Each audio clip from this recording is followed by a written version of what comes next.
আশা করি সকলে ভালো আছো। আজকে তোমাদের নতুন একটা চ্যাপ্টার শুরু করছি। নতুন চ্যাপ্টারটা হচ্ছে প্রবাহী তড়িৎ। প্রবাহী তড়িৎ তোমরা আগে শিখেছো তড়িৎ সাধারণত দুই প্রকারে ভাগ করা হয়, একটা স্থির তড়িৎ আর একটা প্রবাহী তড়িৎ। স্থির তড়িৎ কি? সে আধান জেনেছিলে যে এক জায়গাতে যেখানে উৎপত্তি হয় সেখানেই আধানটা স্থির থাকে, সেখানে সেই তড়িৎটা হচ্ছে স্থির তড়িৎ। আজকে আমাদের আলোচ্য বিষয় যে আধান এক জায়গাতে স্থির থাকে না, এক জায়গা থেকে আর এক জায়গাতে সরে যায়, অর্থাৎ তারা চলাচল করে, সেই করে এই তড়িৎটা হচ্ছে প্রবাহী তড়িৎ। প্রবাহী তড়িৎ বুঝতে গেলে প্রথমে আমাদের কিছু কনসেপ্ট গ্রহণ করতে হবে। প্রথমে যেটা বলি, যদি আগে শিখেছো তোমার মনে করানো হয় যে আধান কি, আধানটা কি। আধান যদি আমি একটু বোঝানোর স্বার্থে বলি, বস্তুর মধ্যে কিছু একটা উদ্ভব হলে বস্তুর অবস্থাটা পাল্টে যায়, সেই অবস্থাকে বলা হয় তড়িতাহিত অবস্থা। বস্তুর সেই অবস্থাকে বলা হয় তড়িতাহিত অবস্থা। বস্তুর তড়িতাহিত অবস্থা, অর্থাৎ তড়িতাহিত অবস্থা প্রাপ্ত হওয়ার জন্য মূলত এই আধান দায়ী। অ্যাজ ফর এক্সাম্পল বলি, মনে করো আমাদের অর্থনৈতিক অবস্থা কিসের দ্বারা নির্ধারিত হয়? টাকা পয়সা দ্বারা নির্ধারিত হয়। অর্থাৎ টাকা পয়সা যদি বেশি হয় অর্থনৈতিক অবস্থা উন্নত হয়, যদি তুলনামূলক কম হয় অর্থনৈতিক অবস্থা তুলনামূলকভাবে একটু খারাপ হয়। অর্থাৎ অর্থনৈতিক অবস্থাকে বিচার বিশ্লেষণ করে কিন্তু টাকা পয়সা। ঠিক এখানেও তাই, তড়িতাহিত অবস্থায় বিচার বিশ্লেষণ করবে আধান। আমাদের কাছে টাকা এলে যেমন অর্থনৈতিক অবস্থা উন্নত হয়, তেমনি কোনো বস্তুর মধ্যে আধান যদি উৎপত্তি হয় বা আধান যদি জন্মায়, তাহলে সেক্ষেত্রে বস্তুটা হচ্ছে তড়িতাহিত অবস্থা। তো মনে করো এই দুটো আধান, এই একটা আধান Q1, এখানে একটা আধান আছে, তার আধান মানে Q1, এই দুটো আধান হচ্ছে Q2। আমরা আধানের প্রকৃতি শিখেছিলাম, দুটো যদি সমপ্রকৃতির আধান হয় তাহলে পরস্পরকে বিকর্ষণ করে। সমপ্রকৃতি মানে দুটোই আধানটা দুটো ভাগে ভাগ করা হয়, একটা ধনাত্মক আধান আর একটা ঋণাত্মক আধান। ধনাত্মক আধান যদি দুটোই ধনাত্মক আধান হয় পরস্পরকে বিকর্ষণ করবে, যদি দুটোই ঋণাত্মক আধান হয় পরস্পরকে বিকর্ষণ করবে। একটা ধনাত্মক একটা ঋণাত্মক বিপরীত প্রকৃতির আধান যদি হয় তাহলে তারা পরস্পরকে আকর্ষণ করবে। অর্থাৎ আমরা বলে থাকি যে সমপ্রকৃতির আধান যদি হয় পরস্পরকে বিকর্ষণ করে, আর বিষম প্রকৃতির আধান যদি হয় পরস্পরকে আকর্ষণ করে। এই যে আকর্ষণ করে বা বিকর্ষণ করে, অর্থাৎ দুটো আধানের মধ্যে একটা বল কাজ করে, সেই বলটাকে আমরা সংক্ষেপে বলবো ক্রিয়াশীল বল। ক্রিয়াশীল বল কেন ক্রিয়াশীল বল? কারণ ক্রিয়াশীল বলের মধ্যে কিন্তু আকর্ষণ বল বা বিকর্ষণ বল দুটো কিন্তু ঢুকে থাকবে। আমি এক কথায় বলতে পারি ক্রিয়াশীল বল। তাহলে এই দুটো আধানের মধ্যে কি বল কাজ করে সেইটা বিজ্ঞানী কুলম্ব একটা সূত্র আকারে বলেছিলেন, সেই সূত্র হলো কুলম্বের সূত্র। সেটা কি? ধরো এই Q1 Q2 আধান দুটো পরস্পর d ব্যবধান আছে, মানে d দূরত্বের ব্যবধান আছে। ওকে, তাহলে এই দুটো আধানের মধ্যে যে কি বল কাজ করবে, ধরলাম এই দুটো বলের আধানের মধ্যে ক্রিয়াশীল বল হচ্ছে F।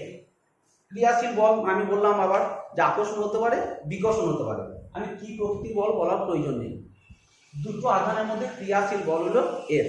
তাহলে F is proportional Q1 Q2, অঙ্কের নিয়মে, ভাষাটা পরে বলছেন। F is proportional Q1 Q2, Q1 Q2 যা মান হবে তাদের গুণফলের সাথে সমানুপাতিক হবে। গুণফলের মান যত বেশি হবে এই আকর্ষণ বলের মান তত বেশি হবে। আর প্রপোর্শনাল 1/d², মধ্যবর্তী দূরত্ব তার বর্গের ব্যস্তানুপাতিক হবে।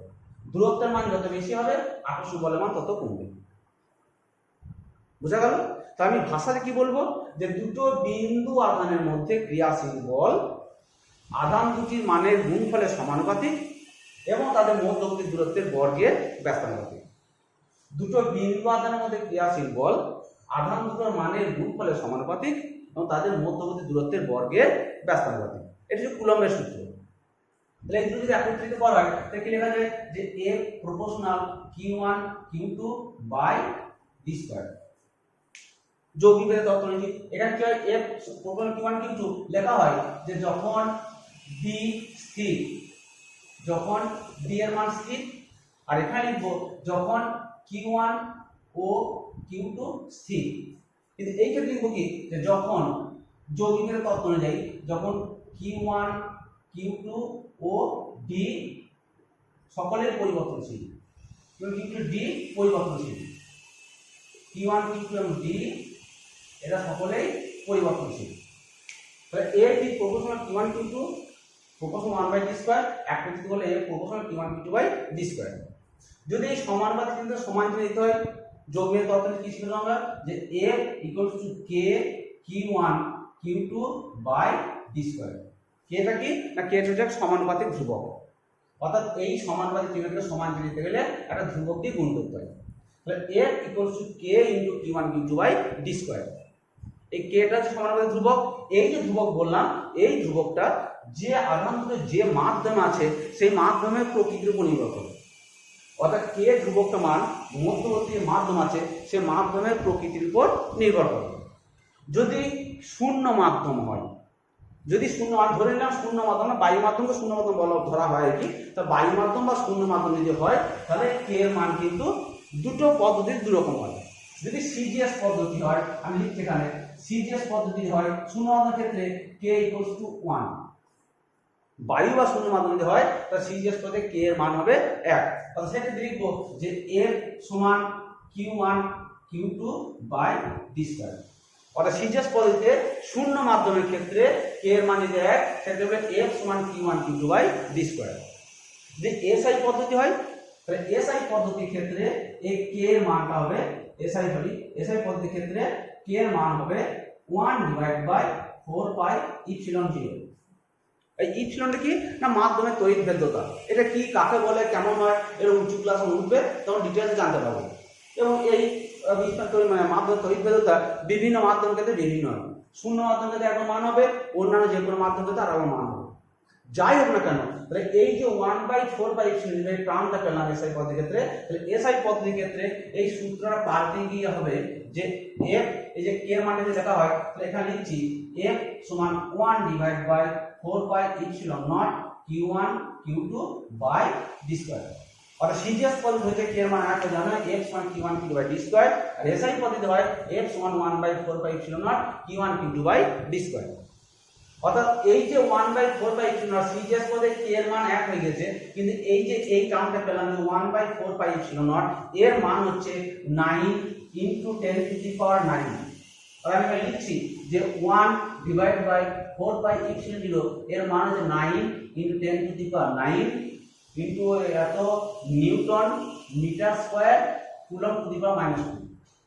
অর্থাৎ 1 এর মান যে newton metre square per coulomb to the power -2, এইটা হচ্ছে 9 × 9। তাহলে এই মানটা হলো ইনটু আমি লিখতে পারি যে Q1 Q2 by d square. তা সিজিএস পদ্ধতি F সমান Q1 Q2 by d square, SI পদ্ধতি F সমান পেলাম 9 × 10 two 9 Q1 Q2 by d square. কোন সূত্র থেকে না তড়িৎ আধান সম্পর্কে, দুটো তড়িৎ আধানের মধ্যে ক্রিয়াশীল বল সংক্রান্ত কুলম্বের সূত্র থেকে। এরপর এই সূত্র থেকে আধানের এককটাই পৌঁছাতে হবে যে আধানের একক কি। আমরা বলছি না বুঝছি সিজিএস পদ্ধতি একরকম হবে আধানের একক, এসআই পদ্ধতি একরকম হবে। প্রথমে আমি এসআই পদ্ধতিটা বলি তারপর সিজিএস পদ্ধতি বলছি কোনটাই। তাহলে এসআই পদ্ধতি আমি কি পেলাম যে 9 × 9 Q1 বাই d স্কয়ার। এবার ভাবো যে Q1 সমান Q2 সমান 1, d এর মান যদি 1 হয়, 1 মানে কি একক পরিমাণ আধান, আর d কোন পদ্ধতিতে এসআই পদ্ধতিতে d কত হবে না 1 মিটার হবে। তা দুটো সম পরিমাণ আধান পরস্পর 1 মিটার ব্যবধানে থাকে, তাহলে F সমান কি পাবো সেক্ষেত্রে F সমান Q1 1 বাই 1 সমান 9 × 10 টু দি পাওয়ার 9 এত নিউটন। তাহলে দুটো সম পরিমাণ আধান পরস্পর 1 মিটার ব্যবধানে থেকে তাদের মধ্যে যে ক্রিয়াশীল বল যদি 9 × 10 টু 9 নিউটন হয়, তাহলে সেই আধান দুটোকে বলা হবে এসআই পদ্ধতিতে একক পরিমাণ আধান। আবার বলছি যে দুটো সম পরিমাণ আধান পরস্পর 1 মিটার ব্যবধানে থাকলে তাদের মধ্যে ক্রিয়াশীল বল যদি 9 × 10⁹ নিউটন হয়, তাহলে এসআই পদ্ধতিতে সেই আধানগুলোকে বলা হবে একক পরিমাণ আধান, এবং তার সেই এককটা হচ্ছে কুলম্ব। এসআই পদ্ধতিতে আধান একক হচ্ছে গিয়ে কুলম্ব। বুঝতে পারলেন? তা কি বললাম যে দুটো সম পরিমাণ আধান পরস্পর 1 মিটার ব্যবধান থাকে কোন মাধ্যমে, না শূন্য মাধ্যমে। এটা কিন্তু বলতে হবে, কারণ আমি শূন্য মাধ্যম থেকে ধরে নিয়েছি। তা প্রথমে বলি যে শূন্য মাধ্যমে দুটো সম পরিমাণ আধান পরস্পর 1 মিটার ব্যবধানে থেকে যদি পরস্পরকে 9 × 10⁹ নিউটন বল প্রয়োগ করে, আকর্ষণ হতে পারে বা বিকর্ষণ হতে পারে, তখন সেই আধান দুটোকে বলা হবে একক পরিমাণ আধান, এবং সেই আধানের নাম হচ্ছে কি কুলম্ব এসআই পদ্ধতিতে। আর এসআই পদ্ধতিতে আধান এক হচ্ছে 1 কুলম্ব। তাই 1 কুলম্ব আধান কি করে বলবো, না দুটো সম পরিমাণ আধান 1 মিটার ব্যবধান আছে, তাদের মধ্যে শূন্য মাধ্যম আছে, তাদের মধ্যে ক্রিয়াশীল বল হচ্ছে 9 × 10⁹ নিউটন, তখন তার আধানের মান হবে 1 কুলম্ব। সিজিএস পদ্ধতি কি আমরা লিখেছি F = Q1/d², সে এক নম্বর শেখো Q1 = Q2 = 1, আর d যেহেতু সিজিএস পদ্ধতি ওখানে m ছিল, এখানে আমরা সেন্টিমিটার, মিটার ছিল সেন্টিমিটার, তাহলে এসআই পদ্ধতি মিটার ছিল সেন্টিমিটার। আবার এখানে দেখো এখানে যে মানটাকে বসানো হয়, তাহলে f সমান কি পাবো, Q1 মান 1, তাহলে f হচ্ছে 1। এখানে এসআই পদ্ধতি বলের একক নিউটন, সিজিএস পদ্ধতি বলের একক কত হবে, ডাইন। তা কি বলবো, দুটো সম পরিমাণ আধান শূন্য মাধ্যমে পরস্পর 1 সেন্টিমিটার ব্যবধানে থাকলে যদি তাদের মধ্যে ক্রিয়াশীল বল 1 ডাইন হয়, তো সেই আধানগুলো হচ্ছে একক পরিমাণ আধান, এবং সেই আধানের নাম হচ্ছে আমরা বলি ইএসইউ আধান, ইলেকট্রোস্ট্যাটিক ইউনিট বা স্ট্যাট কুলম্ব, এটা যে বলছিলাম, অথবা এটা হচ্ছে স্ট্যাট কুলম্ব। এসআই পদ্ধতি কুলম্ব, সিজিএস পদ্ধতি স্ট্যাট কুলম্ব, মনে রাখা সহজ হবে। কি বলছি, দুটো সম পরিমাণ আধান পরস্পর শূন্য মাধ্যমে পরস্পর 1 সেন্টিমিটার ব্যবধান থেকে যদি একে অপরকে 1 ডাইন বল প্রয়োগ করে, তখন সেই আধানগুলোকে বলা হবে একক পরিমাণ আধান, এবং তার নাম হচ্ছে ইএসইউ, ইলেকট্রোস্ট্যাটিক ইউনিট অথবা স্ট্যাট কুলম্ব। তাহলে আধান কি, আধানের প্রকৃতি, একক সব বলা হলো। এরপর চলে যাব যে তড়িৎ ক্ষেত্র। তড়িৎ ক্ষেত্রটা কি, ভাবো যে কোনো একটা অঞ্চলে যে একটা আধান থাকে, সেই আধানটা তার চারপাশে একটা নির্দিষ্ট অঞ্চল পর্যন্ত তার কিন্তু এই আকর্ষণ বা বিকর্ষণ যে ক্রিয়াশীল বল বললাম, এই বলটা কিন্তু প্রয়োগ করতে পারে। অর্থাৎ তার চারিদিকে একটা নির্দিষ্ট দূরত্ব, নির্দিষ্ট এরিয়া পর্যন্ত সে কিন্তু আকর্ষণ বিকর্ষণ বল প্রয়োগ করতে পারে। এই যতটা অঞ্চল জুড়ে সে আকর্ষণ বিকর্ষণ বল প্রয়োগ করতে পারে, সেটাকে বলা হয় তার তড়িৎ ক্ষেত্র। আমি উদাহরণ বলি, মানে এইখানে একটা কিউ পরিমাণ আধান আছে, এর চারপাশে একটা নির্দিষ্ট অঞ্চল পর্যন্ত এই আধানটার প্রভাব কাজ করবে। প্রভাব মানে কিরকম, না এই অঞ্চলে যদি অন্য কোনো একটা আধান আসে, অন্য কোনো একটা আধানকে নিয়ে এলাম, Q1 বা Q1 যা বলবে না কেন, আধানকে নিয়ে আসি, তাহলে এই আধানটার উপর এই আধান একটা বল প্রয়োগ করবে। সে আকর্ষণধর্মী বল হতে পারে অথবা বিকর্ষণধর্মী বল হতে পারে। যতটা অঞ্চল জুড়ে এই আকর্ষণ বা বিকর্ষণ বল কাজ করে, সেই অঞ্চলটা বলা হবে এই আধানটার তড়িৎ ক্ষেত্র। আমি উদাহরণ হিসেবে বলি, মনে করো প্রত্যেকের নিজস্ব একটা এরিয়া তোমরা আছো, যারা মিউনিসিপ্যাল এরিয়া আছো তাদের পৌরসভার অন্তর্গত, যারা পঞ্চায়েত এরিয়া আছো পঞ্চায়েত, গ্রাম পঞ্চায়েত অন্তর্গত। এবার ভাবো একটা অঞ্চল পঞ্চায়েতের প্রধান বা একটা মিউনিসিপ্যালিটির চেয়ারম্যান, তার কিন্তু কাজ করার ক্ষমতা কিন্তু একটা নির্দিষ্ট পরিসরে সীমাবদ্ধ। তার সেই এরিয়া বাদ দিয়ে কিন্তু তিনি কাজ করতে পারেন না। অর্থাৎ যতটা এরিয়া পর্যন্ত তিনি কাজ করে দেখাতে পারেন, কাজ করতে পারেন, সেইটা হচ্ছে তার ক্ষেত্র। এই ক্ষেত্রটাই যে এই আধানের চারপাশে যতটা অঞ্চল জুড়ে এই আধানটা প্রভাব কাজ করবে, সেই ততটা অঞ্চলকে এই আধানের তড়িৎ ক্ষেত্র বলা হয়। প্রভাব মানে কি বললাম, যে অন্য কোনো আধান যে বাইরে আসে, সেই আধানের উপর এই আধান একটা বল কাজ করবে, আকর্ষণ হতে পারে বা বিকর্ষণ হতে পারে। কুলম্বের সূত্রে আমরা শিখলাম যে এই দুটো আধানের বল কি হচ্ছে, F = K Q1 Q2, এটা আমি Q2 বলে আর কি, Q1 Q2/d², এই দূরত্ব হচ্ছে d, মানে এই দূরত্ব d। অর্থাৎ Q1 Q2 মান যদি নির্দিষ্ট থাকে, আমি একটু আগে বললাম যে F সমানুপাতিক 1/d², অর্থাৎ দূরত্বের বর্গের ব্যস্তানুপাতিক। আকর্ষণ বল দূরত্বের বর্গের ব্যস্তানুপাতিক, দূরত্ব যত বাড়বে আকর্ষণ বলের মান তত কমবে। দূরত্ব বাড়াতে বাড়াতে অঙ্কের নিয়মে ভাবো, এই ডি এর মান যত বাড়ছে এফ তত কমছে, ডি এর মান বাড়ছে এফ তত কমছে। আমি বাড়াতে বাড়াতে যদি অসীম দূরত্বে পৌঁছে যাই তখন এফ সমান হয়ে যাবে 0, এটা অঙ্কের নিয়ম। যখন ডি অসীম, ডি যদি অসীম দূরত্বে পৌঁছে যায় মানে অনেক, এই ক্ষেত্রটা অনেকটা বিস্তৃত করে দিলাম। অঙ্কের নিয়ম অসীম, কিন্তু আমাদের ব্যবহারিক ক্ষেত্রে একটা আধানের চারপাশে একটা নির্দিষ্ট অঞ্চলের পর তার কিন্তু কোনো প্রভাব কাজ করে না। যতটা অঞ্চল পরে তার প্রভাব কাজ করে না, সেটা তার সাপেক্ষে অসীম দূরত্ব আমরা বলতে পারি। তাহলে অঙ্কের নিয়মে যে অসীম দূরত্বে গিয়ে প্রভাবটা কিন্তু 0 হয়ে যায়, অর্থাৎ কোনো বল কাজ করবে না। অর্থাৎ আমরা বলতে পারি যে এই আধানটার চারপাশে অসীম দূরত্ব পর্যন্ত এই আধানটার প্রভাব কাজ করবে, দ্যাট ইজ এর তড়িৎ ক্ষেত্রের বিস্তার হচ্ছে এই আধান থেকে অসীম দূরত্ব পর্যন্ত, অর্থাৎ অসীম দূরত্বের বাইরে কিন্তু এর কোনো প্রভাব কাজ করবে না। যদি সেই অসীম দূরত্ব থেকে, এই যে তড়িৎ ক্ষেত্র আছে মনে করো, এই অসীম দূরত্ব থেকে যদি কোনো একক পরিমাণ আধানকে আনতে হয়, মানে এটা ধনাত্মক আধান আছে মনে করো, তাহলে এখানে আমরা একটা ধনাত্মক আধানকে নিয়ে আসবো, কি আধানকে নিয়ে আসবো। এই অসীম দূরত্ব থেকে যদি এই পয়েন্টে আনতে হয়, ভালো ভাববে, এটা ধনাত্মক আধান, এটা ধনাত্মক আধান, পরস্পর পরস্পরকে বিকর্ষণ করবে, অর্থাৎ এই আধানটাকে কাছে আসতে দেবে না। যদি আমার কাছে নিয়ে আসতে হয় তাহলে এই আধান যে বিকর্ষণ বল প্রয়োগ করছিল সেই বিকর্ষণ বলের বিরুদ্ধে আমাকে কাজ করতে হবে।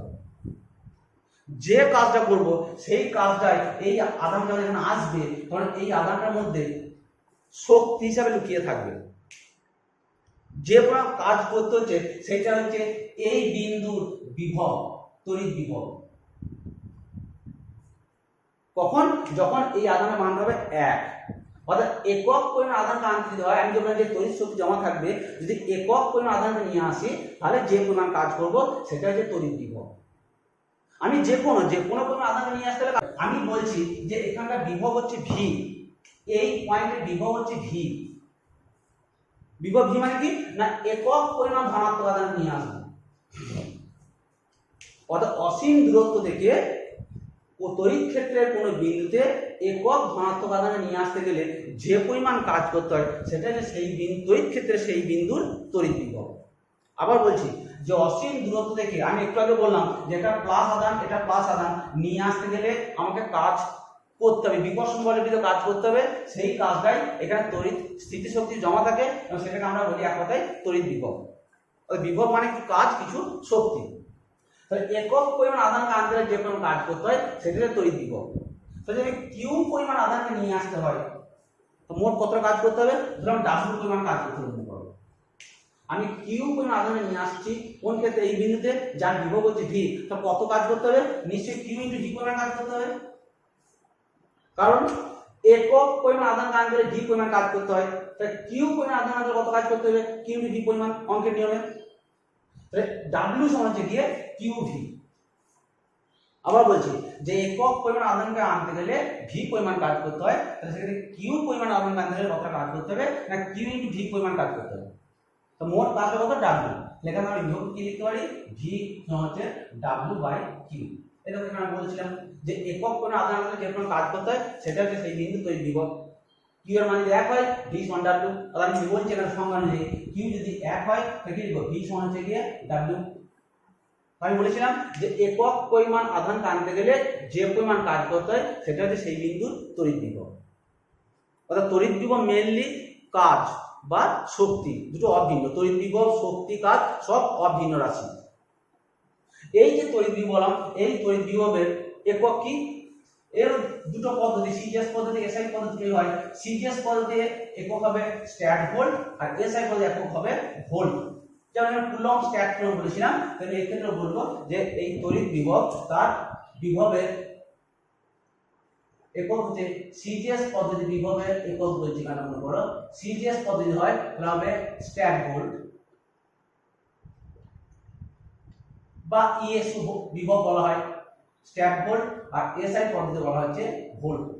এই দুটো মনে রাখবে, মনে রাখা সহজ হবে। এই স্ট্যাট ভোল্ট বা ইএসও বিভবও বলা হয় স্ট্যাট ভোল্ট, অথবা আমি লিখছি অথবা এসিও বিভব, স্ট্যাট ভোল্ট অথবা ইএসিও বিভব, দুটোই হয়। ইলেকট্রোস্ট্যাটিক ইউনিট বিভব বিভবের স্থির তড়িৎ একক। তাহলে বিভবের সিজিএস পদে হচ্ছে স্ট্যাট ভোল্ট বা ইএসি বিভব, আর এসআই পদে হচ্ছে ভোল্ট। এটা পার নয় কিন্তু, অথবা আমি বলছি আমাদের স্ট্যাট ভোল্ট অথবা ইএসি বিভব, আর এসআই পদে হচ্ছে ভোল্ট। তা তড়িৎ ক্ষেত্রের কোনো বিন্দুর বিভব কাকে বলে, কার্যের সাপেক্ষে সেটা বলা হলো, তাহলে এককটা বলছি। এইবার যেটা যাচ্ছি বিভব পার্থক্য, বিভব প্রভেদ বা বিভব পার্থক্য। মনে করো যে তড়িৎ ক্ষেত্রের কথা বললাম,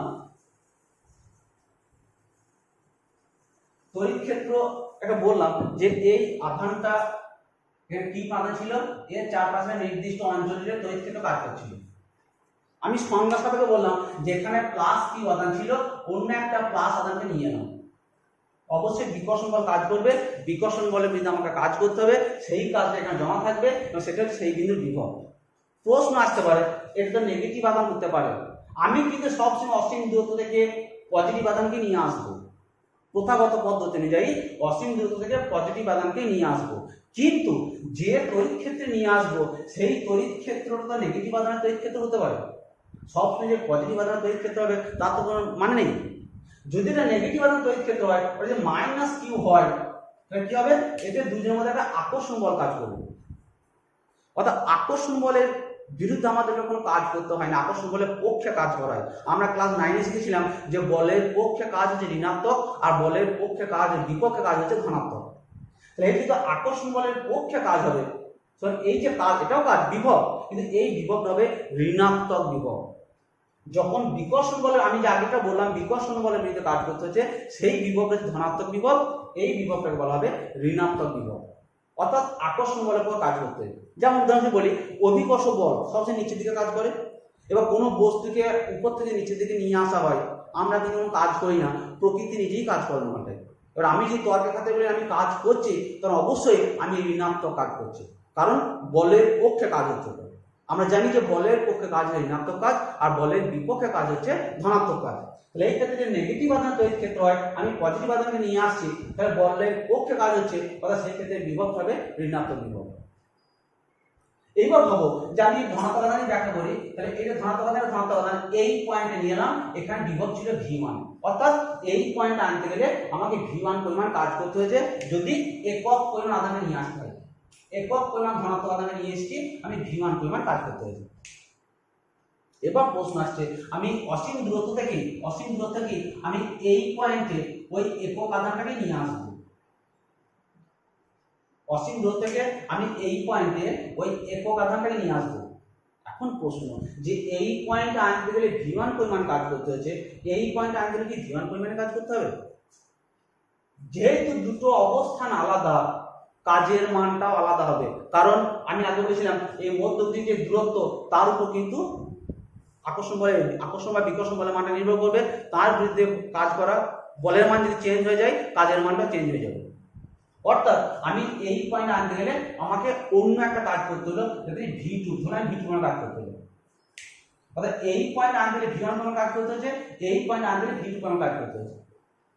তাহলে এই দুটো পয়েন্টের কাজের মান নিশ্চয় আলাদা, কতটা পরিমাণ আলাদা? আমি ধরলাম যে V1 মান যদি বেশি হয় তাহলে V1 মাইনাস V2 মান আলাদা, যদি V2 মানটা বেশি হয় তাহলে কি বলতে পারি যে V2 মাইনাস V1 মান বেশি হবে। ক্লিয়ার? আমি ধরছি যে V2 is greater than V1, আমি তর্কের অঙ্কের বোঝানোর সাথে বলছি যে V2 মানটা V1 এর বেশি, কতটা বেশি না V2 মাইনাস V1 মান বেশি।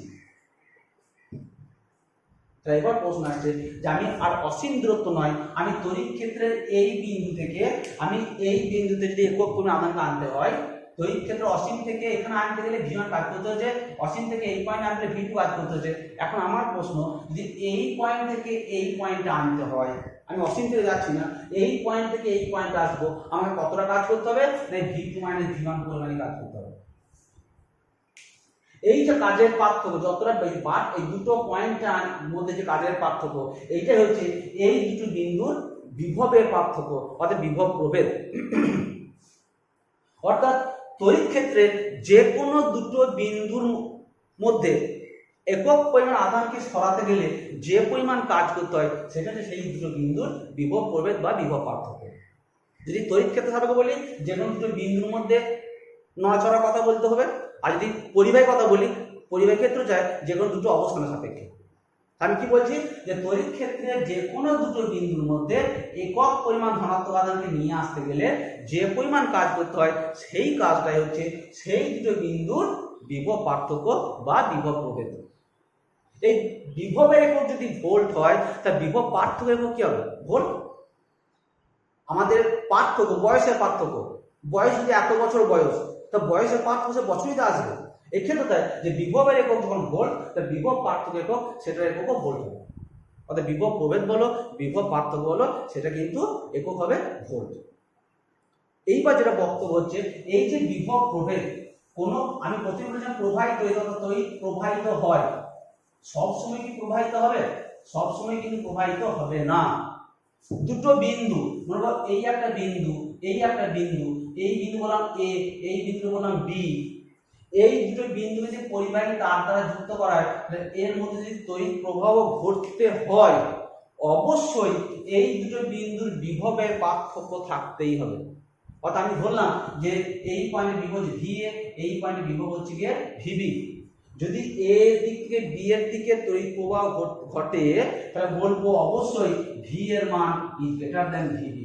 কারণ আমরা জানি যে সবসময় তড়িতাদান মানে ধনাত্মক তড়িতাদান উচ্চ বিভব থেকে নিম্ন বিভবের দিকে প্রবাহিত হয়। জল যেমন উচ্চ জায়গা থেকে নিচু জায়গায় প্রবাহিত হয়, তড়িতাদান সেরকম ধনাত্মক তড়িতাদান উচ্চ বিভব থেকে নিম্ন বিভবের দিকে প্রবাহিত হয়। অর্থাৎ দুটো বিন্দুর মধ্যে বিভবের পার্থক্য থাকলেই তবেই তড়িৎ প্রবাহ ঘটবে, আদারওয়াইজ ঘটবে না। অর্থাৎ দুটো বিন্দুর মধ্যে তড়িৎ প্রবাহ বজায় রাখতে হয় তাহলে বিভবের পার্থক্য বজায় রাখতে হবে। সেই যে বিভবের পার্থক্য বজায় রাখতে হয় আমাকে কিছু একটা সাহায্য নিতে, কোনো একটা শক্তি, বিভবের পার্থক্য মানে কি? শক্তির পার্থক্য। আমি একটু আগে বললাম বিভব কার্য শক্তি অভিন্ন রাশি। তা বিভবের পার্থক্য যদি কনস্ট্যান্ট বজায় রাখতে হয় তা শক্তির পার্থক্য কনস্ট্যান্ট বজায় রাখতে হবে। অর্থাৎ বি পয়েন্টের থেকে যদি এ পয়েন্টে বিভব বেশি হয় তাহলে বি পয়েন্ট থেকে এ পয়েন্টে শক্তি বেশি হবে। অর্থাৎ এ পয়েন্টকে আমরা শক্তি কিন্তু সরবরাহ করতেই হবে। এই যে শক্তি সরবরাহ করছি এই যে ব্যবস্থা, এই ব্যবস্থাটা আমরা একটা বলি কোষ। এই যে ব্যবস্থা, এই ব্যবস্থা হচ্ছে কোষ। যেহেতু আধান সংক্রান্ত ব্যাপার, তড়িতের সংক্রান্ত ব্যাপার, তাহলে এই কোষটাকে বলা হয় তড়িৎ কোষ, ইলেকট্রিক সেল। তড়িৎ কোষ, তড়িৎ কোষে কি হয়? তড়িৎ কোষে সাধারণত যে কোনো প্রকার শক্তিকে আমরা তড়িৎ শক্তিতে কনভার্ট করি। যে কোনো প্রকার শক্তি, সেটা হলো আলোক শক্তি হতে পারে, রাসায়নিক শক্তি হতে পারে, শব্দ শক্তি হতে পারে। যে কোনো প্রকার শক্তিকে আমরা তড়িৎ শক্তিতে কনভার্ট করি, সেটা তড়িৎ কোষের মূলনীতি। অর্থাৎ এখানে যে শক্তি সরবরাহ করবো তড়িৎ শক্তি, সে আমি অন্য কোনো শক্তিকে খরচ করে তড়িৎ শক্তি জেনারেট করবো, যে সেই তড়িৎ শক্তির মাধ্যমে দুটো বিন্দুর মধ্যে বিভব পার্থক্য বজায় রাখবো। তাহলে তড়িৎ কোষ কি করে না অন্য কোনো প্রকার শক্তিকে তড়িৎ শক্তিতে রূপান্তরিত করে। আমাদের এখানে যেটা আলোচ্য বিষয় হচ্ছে যে তড়িৎ কোষ আলোচনা করবো সেটা রাসায়নিক শক্তি তড়িৎ শক্তিতে রূপান্তরিত হয়। আমাদের এখানে রাসায়নিক শক্তি তড়িৎ শক্তিতে রূপান্তরিত হয়। সেটা কিভাবে হয় দেখো, সেটা বলছি ওখানটায় যে একটা তড়িৎ কোষ মানে সেখানে যে সক্রিয় রাসায়নিক তড়িৎ তরল থাকবে, দুটো তড়িৎদ্বার থাকবে। আমি ছবিটা আঁকে দিলে ব্যাপারটা বুঝতে পারবো। দেখো যে এই হচ্ছে একটা সক্রিয় তড়িৎ কোষ অংশটা, এখানে কিছু সক্রিয় তরল থাকে আর দুটো তড়িৎদ্বার মানে ইলেকট্রন। দেখো ব্যাটারির দিকে থাকে একটা প্লাস একটা নেগেটিভ মাইনাস থাকে, তেমনি এটা হচ্ছে একটা তড়িৎদ্বার, এটাকে ধনাত্মক তড়িৎদ্বার বলি ধরলাম, এটা ঋণাত্মক তড়িৎদ্বার। কেন? কারণ এখানে সক্রিয় যে তরল আছে সেই সক্রিয় তরলের মধ্যে এই তড়িৎদ্বার দুটোকে আংশিকভাবে ডুবিয়ে দেওয়া হয়। যখন আংশিকভাবে ডুবিয়ে দেবো অর্থাৎ এই যে তড়িৎদ্বার দুটো সক্রিয় তরল সংস্পর্শ এলো, এদের মধ্যে একটা রাসায়নিক ক্রিয়া বিক্রিয়া ঘটবে। ফলে এই ক্ষেত্রে কিছু ধনাত্মক আধান এখানে এসে জমা হবে আর ঋণাত্মক আধান ইলেকট্রনগুলো এই পাতে জমা হবে। যে পাতে ধনাত্মক আধান জমা হবে সেটা হচ্ছে ধনাত্মক তড়িৎদ্বার বা আমরা বলি অ্যানোড, আর যেটা ঋণাত্মক আধানে জমা হচ্ছে সেটা হচ্ছে ঋণাত্মক তড়িৎদ্বার বা ক্যাথোড। আমরা বলে দিই মনে রাখার জন্য ক্যাথোড, ক্যাথোড সে কি হয় না নেগেটিভ হয়, ক্যাথোড হলে নেগেটিভ হয়। মনে রাখার সাথে বলি আমরা বলি কেন, কয়েকটা জন্য কেন যাবো, কেন করবো, কেন খাবো, কেন, K for cathode, no for negative. অর্থাৎ এই যে কেন কথাটা বলবেন এখানে মনে রাখবে যে ক্যাথোড সবসময় নেগেটিভ হবে, অ্যানোড হবে পজিটিভ। যাই হোক, যে তড়িৎদ্বারে মোটামুটি পজিটিভ আধান জমা হয় ধনাত্মক তড়িৎদ্বার আর নেগেটিভ আধান জমা হয় ঋণাত্মক তড়িৎদ্বার। অর্থাৎ এইটা পজিটিভ আধান মানে এ হচ্ছে হাই ভোল্টেজ মানে উচ্চ বিভবে থাকবে আর এ তুলনামূলক নিম্ন বিভবে থাকবে। যখনই উচ্চ বিভব নিম্ন বিভব সৃষ্টি হয়ে গেল তখন এই দুটো তড়িৎদ্বারের মধ্যে একটা তড়িৎ ক্ষেত্র কাজ করবে ই। আমি যাকে তড়িৎ ক্ষেত্র বললাম না, তড়িৎ ক্ষেত্র সবসময় দিক হচ্ছে উচ্চ বিভব থেকে নিম্ন বিভব থেকে দিক হয়। তাহলে এই তড়িৎদ্বার থেকে এই তড়িৎদ্বারে তড়িৎ ক্ষেত্র কাজ করবে। তড়িৎ ক্ষেত্র মানে কি? আমি বললাম একক আধানের উপর ক্রিয়াশীল বল। তা ধরো এই যে বি পাত থেকে কিউ পরিমাণ আধানকে আমি এ পাতে নিয়ে আসবো, বি পাত থেকে কিউ পরিমাণ আধানকে এ পাতে নিয়ে আসতে হয়, তাহলে এই তড়িৎ বলের ভিতরে কাজ করতে হবে।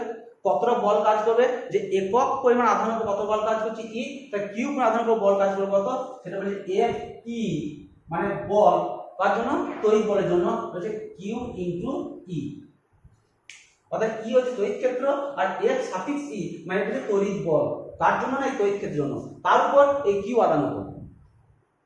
ঠিক একইভাবে যখন এদের মধ্যে রাসায়নিক বিক্রিয়া ঘটছে এবং নিজেদের কিছু আন্তঃক্রিয়ার ফলে দেখা যাবে যে এইখানেও একটা অন্য একটা নন ইলেকট্রোস্ট্যাটিক মানে অতাড়িতিক বল বলতে গেলে জন্ম নেবে, সেটা আমরা বলছি এফ সি। তাহলে এখানে হচ্ছে এফ সি বল কাজ করছে, এখানে এই আধান উপর একটা এফ সি বল কাজ করবে যার প্রকৃতি কিন্তু তাড়িতিক নয়। এই বলের জন্য কিন্তু এই আধান কিন্তু আধান উপর এই একটা রেজাল্টেন্ট বল কাজ করবে। যখন সাম্য অবস্থা তৈরি হবে, অর্থাৎ আমি বলতে চাইছি যে এফ ই যখন এফ সির সঙ্গে সমান হবে তখন আর কোনো আধান এখানে আসতে পারবে না বা নেগেটিভ আধান এখানে যেতে পারবে না, অর্থাৎ আধানের চলাচল কিন্তু বন্ধ হয়ে যাবে, যেটাকে সাম্য অবস্থা বলা হয়। অর্থাৎ এফ ই এই যে ইলেকট্রিক বল তড়িৎ বল এবং এই যে অতড়িতিক বল যেটা বললাম আর কি, সেই বলগুলো সমান সমান হয়ে যাবে, আর কোনো আধানে কিন্তু আদান প্রদান ঘটবে না, এখানে কোনো আধান আসবে না, এখানে কোনো আধান যাবে না। সেক্ষেত্রে হচ্ছে এফ ই সমান এফ সি। ক্লিয়ার? এইবার ভাবো যে আমি এই যে কিউব আধান নিয়ে আসছি এফ সি, এই যে কিউব আধান নিয়ে এলাম, তাহলে এই দুটো পাতের মধ্যে ব্যবধান কত? আমি ধরো পাতের মধ্যে ব্যবধান হচ্ছে ডি। তাহলে এই যে কিউব আধানকে এই পাত থেকে আমি এই পাতে নিয়ে আসছি, অর্থাৎ নিম্ন বিভব পাত থেকে উচ্চ বিভব পাতে নিয়ে আসছি, আমার কতটা বল কাজ করবে? না এফ সি বল কাজ করছে। আমি এখান থেকে নিয়ে আসি কত স্মরণ ঘটছে? ডি পরিমাণ স্মরণ ঘটছে, আমার কতটা কাজ হবে? ডাব্লিউ সমান বলতে পারি যে এফ সি ইন্টু ডি, কারণ আমাদের কৃতকার্য বল গণিত স্মরণ। তাহলে এই যে বল গণিত স্মরণ হচ্ছে আমার এত কাজ করতে হবে। তাহলে একক আধানের উপর কত বল কাজ করতেছে? আমি কিউ পরিমাণ আধানকে যে কিউ বললাম, এই কিউ পরিমাণ আধানকে আনতে গেলে আমাকে এই পরিমাণ কাজ করতে হচ্ছে। তাহলে একক পরিমাণ আধানকে আমি কত কাজ করতে হবে? না ডাব্লিউ বাই কিউ। আমি কি লিখবো? F C into D by Q. এই যে বল বলছি এটা কি বিজ্ঞান আমাদের তড়িৎ বিজ্ঞান ভাষা বলা হয় তড়িৎ চালক বল, অর্থাৎ একক আধানের উপর ক্রিয়াশীল বল। কোন বলটার জন্য? যে এই অতাড়িতিক বলটার জন্য। আমরা যে অর্থে বল বলি, আমরা নিউটন চ্যাপ্টার থেকে কিছু বল, নিউটন চ্যাপ্টার বল কাকে বলে, বলের সঙ্গে জেনে যাই কি, এই বলটা কিন্তু সেই অর্থে বল নয়, এই বলটা মেনলি কিন্তু কাজ বা শক্তি। এটা মনে রাখবে যে তড়িৎ চালক বল মুখে বলছে তড়িৎ চালক বল, কিন্তু এটা কিন্তু এই যে বললাম একক আধান আনতে গেলে যেটা কাজ করতে হচ্ছে, একক আধানের সাপেক্ষে কৃতকার্য সেটা কিন্তু তড়িৎ চালক বল। তড়িৎ চালক বল মেনলি কিন্তু কার্য বা মেনলি শক্তি সঙ্গে ভিন্ন। তাহলে এই যে বললাম একক আধান ও ক্রিয়াশীল বল সেটা তড়িৎ চালক বল। এবার কি বললাম? সাম্য অবস্থাতে যখন আধানের আদান প্রদান বন্ধ হয়ে যাবে, সাম্য অবস্থা কি হয়? যে এফ ই সমান এফ সি, এটা বললাম। তাই বলতে পারি যে তার ডাব্লিউ বাই কিউ এর বিভব সমান কি বলবো? ডাব্লিউ বাই কিউ আমি আগে বলেছিলাম যে ডাব্লিউ সমান কিউ বলেছিলাম, তো ডাব্লিউ বাই কিউ বিভব সমান কি বলতে পারি? যে F C into D by Q সমান এফ সি মানে কি বলেছি? এফ ই, আমি বসাচ্ছি এখানটায় যে F E into D by Q সমান এফ ই মান কত? Q into E, Q into E into D by Q. এই কিউ টু কাটলো আর এই পেলাম কি? যে ই ইনটু ডি। অর্থাৎ বিভব সমান পেলাম যে ই ইনটু ডি। অর্থাৎ লিখতে পারি যে বিভব সমান ই ইনটু ডি। এটা বিভব নয় কিন্তু তড়িৎ চালক বল। এই যে বললাম তড়িৎ চালক বল একক আধান কাকে কৃতকার্য। তো এটা আমি ভি না বলে আমি বলতে পারি যে এখানটায় ছোট হাতের e for electromotive force, EMF e. তাহলে ই হচ্ছে কি? তাহলে আমি বিভব না, যেহেতু একক আধান বলে আমি ই বললাম, যদি মোট আধান হতো তাহলে ভি বলতাম। তাহলে ই হচ্ছে গিয়ে ই ইনটু ডি। এই যে তড়িৎচালক বল, এই তড়িৎচালক বলটাই এই দুটো পাতের মধ্যে সবসময় বিভব পার্থক্য বজায় রাখবে। সাম্য বর্তনী তৈরি হবে তখন দেখা যাবে যে এই আধান আদান প্রদান বন্ধ হলো। এইবার ভাবো যে আমি যদি বাইরে থেকে এই তড়িৎদ্বার পরিবাহী তার দ্বারা যুক্ত করা হয়, তো বাইরে কি হবে? বাইরে থেকে উচ্চ বিভব থেকে নিম্ন বিভবে তড়িৎ প্রবাহিত হবে, অর্থাৎ এখান থেকে এই দিকে ধনাত্মক আধানগুলো প্রবাহিত হবে। ধনাত্মক আধান সব উচ্চ বিভব থেকে নিম্ন বিভবে প্রবাহিত হয়। তা ধনাত্মক আধান উচ্চ এই অ্যানোড থেকে ক্যাথোড দিকে প্রবাহিত হবে। যত ধনাত্মক আধান এই উচ্চ বিভব থেকে নিম্ন বিভবে প্রবাহিত হবে তত এই পাতটার বিভবের মান কমবে, এই পাতটার বিভবের মান বাড়বে। আলটিমেট কি হবে? এই দুটোর মধ্যে বিভব পার্থক্য কিন্তু আস্তে আস্তে কমতে থাকবে। বিভব পার্থক্য যদি কমে অটোমেটিক এই যে ইলেকট্রিক ফিল্ড বলেছিলাম তড়িৎ বল, এই তড়িৎ বলের মানটাও কিন্তু কমতে থাকবে। তা যত সময় যাবে তত কিন্তু এই দুটো পাতের মধ্যে বিভব পার্থক্য কমছে, অর্থাৎ তড়িৎ প্রবাহের মাধ্যমে এই বলটা মানটা আস্তে আস্তে কমছে। কিন্তু এই যে এফসি বলটা বলছিলাম এর মান কিন্তু কমবে না, এর মান কিন্তু ফিক্স থাকবে। তার উপর ডিপেন্ড করে এই যে সক্রিয় তরল পদার্থ এবং এই যে তড়িৎদ্বার নিয়েছি তাদের রাসায়নিক প্রকৃতির উপর নির্ভর করবে। অর্থাৎ এই যে তড়িৎচালক বল বললাম, এই তড়িৎচালক বাইরে থেকে আমি পরিবাহী তার দিয়ে যুক্ত করি, এদের মধ্যে বিভবের পার্থক্য ঘটছে, বিভব পার্থক্য থাকবে, কিন্তু এফসি বলটা ফিক্স থাকলো, অর্থাৎ তড়িৎচালক বলটা মানে ফিক্স থাকবে। তা যখন আমি বলবো যে এই দুটোকে পরিবাহী তার দিয়ে যুক্ত করব, তখন কিন্তু এই দুটো পাতের মধ্যে বিভবে যে পার্থক্য পাবো সেটাকে বলবো বিভব প্রভেদ বা বিভব পার্থক্য। কিন্তু যখন কাটা থাকে, বর্তনী যখন মুক্ত হয়ে গেল, তখন যে পার্থক্য থাকবে সেটা বলবো তড়িৎচালক বল। অর্থাৎ তড়িৎ কোষের তড়িৎচালক বল এবং বিভব প্রভেদের মধ্যে এটা হচ্ছে পার্থক্য। যখন তড়িৎ কোষটা কোনো বহির্বর্তনীতে তড়িৎ প্রবাহ পাঠাতে শুরু করবে তখন সেই তড়িৎ কোষের দুটো পাতের মধ্যে যে বিভবের পার্থক্য ঘটবে সেটা হচ্ছে বিভব প্রভেদ বা বিভব পার্থক্য। কিন্তু যখন মুক্ত বর্তনী থাকবে, বদ্ধ বর্তনী করবো না, মুক্ত বর্তনী অফ থাকবে, তখন দুটো পাতের মধ্যে বিভবের পার্থক্য হবে, সেটা হচ্ছে তড়িৎচালক বল। অর্থাৎ যদি খুব সংক্ষেপে বলি যে তড়িৎচালক বল কাকে বলবো, আমি বলবো যে একক পরিমাণ আধানকে, দেখো ধনাত্মক আধান উচ্চ বিভব থেকে নিম্ন বিভবে প্রবাহিত হয়, আমার যদি ধনাত্মক নিম্ন বিভব থেকে উচ্চ বিভবে নিয়ে আসতে হয়, সাধারণত ইলেকট্রন প্রবাহিত হয়। সাধারণত ইলেকট্রন ধনাত্মক আধান এই দিকে প্রবাহিত হয়, কারণ কি ইলেকট্রন এই দিকে উল্টো দিকে যাবে, যেদিকে ইলেকট্রন প্রবাহিত হয় তার উল্টো দিকে তড়িৎ প্রবাহ ধরা হয়। তাহলে এই যে বললাম এই ক্ষেত্রে ধনাত্মক এই যে ইলেকট্রিক ফিল্ড, এই ইলেকট্রনের ধনাত্মক আধান যাবে কোষের ভিতরে এই পাত থেকে এই পাতে যেতে চাইবে, এই আধানের জন্য এর উপর বিকর্ষণ বল কাজ করবে, ফলে এই দিকে যাইবে। যদি এই পাত থেকে আমাকে এই পাতের দিকে আনতে হয় তো আমাকে কাজ করতে হবে, অর্থাৎ নিম্ন বিভব উচ্চ বিভব একক ধনাত্মক আধান যদি আনতে হয় তো আমাকে কাজ করতে হচ্ছে। যে কাজটা বলবো সেই কাজটা হচ্ছে তড়িৎচালক বল। তাহলে কি বলবো যে একক পরিমাণ ধনাত্মক আধানকে নিম্ন বিভব থেকে উচ্চ বিভবে নিয়ে আসতে গেলে কোষের ভিতরে যে পরিমাণ কাজ করতে হয় সেটা হচ্ছে তড়িৎচালক বল। বা সংক্ষেপে যদি বলতে হয় যে কোষ তড়িৎ কোষ যদি মুক্ত বর্তনী থাকে তাহলে দুই তড়িৎদ্বারের মধ্যে বিভবের যে পার্থক্য সেটাকে বলে তড়িৎচালক বল। তো দুভাবে সংজ্ঞা দেওয়া যায় যে একক পরিমাণ ধনাত্মক আধানকে যে নিম্ন বিভব থেকে উচ্চ বিভবে আনতে গেলে যে পরিমাণ এই যে বললাম যে পরিমাণ কাজ করতে হয় সেটা হচ্ছে কোষের তড়িৎচালক বল, অথবা কোষটা যদি মুক্ত বর্তনী থাকে তাহলে দুটো তড়িৎদ্বারের মধ্যে যে বিভবের পার্থক্য থাকবে সেটা হচ্ছে সেই কোষের তড়িৎচালক বল। এই যে বিভব প্রভেদ বা তড়িৎচালক বল বললাম, এই দুটোর মধ্যে পার্থক্য কি? দেখো এখানে কিন্তু এত কিন্তু ভোল্ট হবে। আমি বললাম যে তড়িৎচালক বল মানে কিছু নির্ভর করবে যে তরল পদার্থ ব্যবহার করছি, সক্রিয় তরল পদার্থ বলা হয়, সেই সক্রিয় তরল পদার্থ এবং এই পাত দুটোর রাসায়নিক প্রকৃতির উপর নির্ভর করবে এবং এর মধ্যে ডিজিটাল ব্যবধানের উপর নির্ভর করবে। এগুলো গেল। এরপর বলি তড়িৎচালক বলের বিভব প্রভেদ পার্থক্য কি? প্রথমে যে সংজ্ঞাটা বললাম কি যে তড়িৎচালক বলটা কখন না মুক্ত বর্তনী থাকাকালীন, অর্থাৎ মুক্ত বর্তনীতে থাকাকালীন কোষের দুই মেরুর মধ্যে বিভবের পার্থক্য সেটা হচ্ছে কোষের তড়িৎচালক বল। আর বদ্ধ বর্তনী থাকাকালীন যে বিভব পার্থক্য সেটা হচ্ছে বিভব প্রভেদ। তড়িৎচালক বলটা জন্ম নিচ্ছে বলে বিভব প্রভেদ সৃষ্টি হচ্ছে, সেখানে 2 নম্বর পয়েন্ট বলবে তড়িৎচালক বল হলো কারণ আর বিভব প্রভেদ হলো তার ফল। তা তড়িৎচালক বল হলো কারণ আর বিভব প্রভেদ হলো তার ফল। 3 নম্বর যেটা পয়েন্ট হচ্ছে যে তড়িৎচালক বলের মান সবসময় বিভব প্রভেদ থেকে বেশি হয়, বিভব প্রভেদের মানটা কম হয়, তড়িৎচালক বলটা বেশি হয়। বিভব প্রভেদ বহির্বর্তনীতে যে রোধ ব্যবহার করে, রোধ কি আমরা যখন ওহম সূত্র পড়বো তখন জানতে পারবে, এখন জাস্ট টার্মটা শিখে রাখো যে বহির্বর্তনীতে রোধ ব্যবহার করে তার উপর বিভব প্রভেদের মানটা নির্ভর করে। কিন্তু তড়িৎ চলাবলের মান কিন্তু বিভব প্রভেদের উপর নির্ভর করে না। তড়িৎ চলাবল মানটা যে প্রসঙ্গে যে রাসায়নিক পদার্থগুলো ব্যবহার করছি সেই সক্রিয় তরল পদার্থ, তড়িৎদ্রাদ্র প্রকৃতি এদের উপর নির্ভর করছে। ক্লিয়ার? তাহলে এইগুলো যে তড়িৎ চলাবলের বিভব প্রবাহের পার্থক্যের পয়েন্টগুলো বলা হলো। নেক্সট যেটা আসছে যে তড়িৎ প্রবাহ। আমি বললাম যে বিভবের পার্থক্য সৃষ্টি হলে তড়িৎ প্রবাহ ঘটবে, বিভব পার্থক্য না থাকে তাহলে তড়িৎ প্রবাহ ঘটবে না। অর্থাৎ আমি বলছি, মনে করো যে একটা পরিবাহী আছে, সে পরিবাহী দুটো প্রান্তের মধ্যে বিভবের পার্থক্য আছে, তাহলে সেই দুটো পরিবাহীর মধ্যে দিয়ে কিন্তু তড়িৎ প্রবাহ ঘটবে। অর্থাৎ আমি লিখছি এই একটা পরিবাহী, এই পরিবাহী হচ্ছে এ, এই পরিবাহী হচ্ছে বি, এই পরিবাহীর বিভব হচ্ছে ভি এ, এই পরিবাহীর বিভব হচ্ছে ভি বি।